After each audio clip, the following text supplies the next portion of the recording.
Hi, I'm Mike Marinick, and thanks for joining me today in another educational video about psoriasis. As you can see, I'm not in my normal video setting today. I decided to set up the camera in the kitchen so I can show you exactly how I got started. As I mentioned in previous videos, I was able to help my mother who suffered with psoriasis all of her life. And it all started in the kitchen with some basic items you can buy in the store or over the internet. And in this video I'll tell you what I did, what I learned, and not only how it changed my mother's life, but how it changed mine as well. So let's get started by talking about what inspired me to try and develop my own solution for my mother's psoriasis problem. Over many years I watched my mother try creams and lotions, herbal supplements, body washes, and many other products. It always seemed like one product would treat one of her symptoms and another would help with a different symptom, but nothing seemed to alleviate all of her symptoms of psoriasis. I'm sure you have found amazing products that will exfoliate the dead buildup of cells, but what you are left with is red blotches on your skin. Or you'll find one that soothes the itching and irritation but does nothing to remove the redness or dryness. Growing up, I was always into health and nutrition, and the internet actually became a huge source of information for me.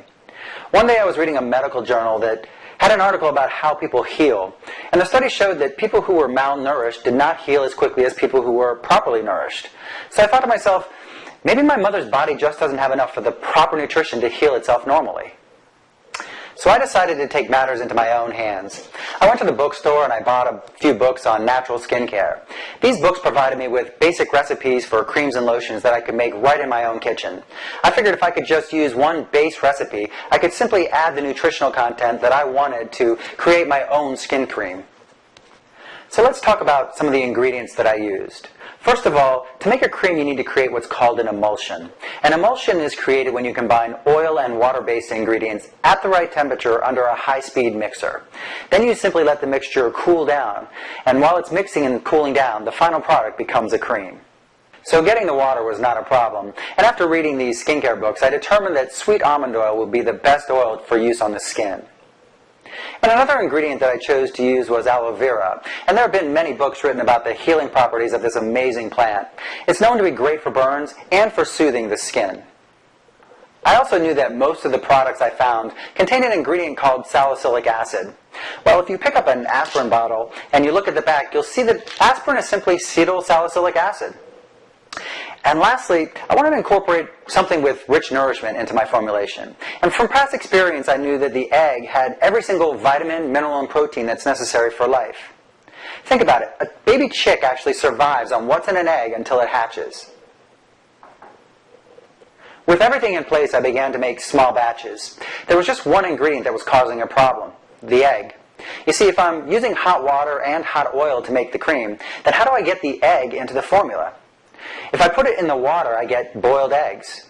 If you mix the eggs and oil together, you get mayonnaise.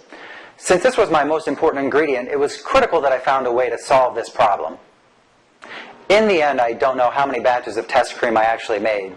It probably took me about a month working on the weekends to find a solution. When I finally had a cream that I felt would work, I gave it to my mom to try. I told her to put it on at least 3 to 4 times a day. By the end of the 3rd week, the results were short of amazing. It seemed to be helping with all of the symptoms: the dryness and the itching, the scaling and flaking, and the best part of all, the redness started to subside and her skin was starting to look normal again.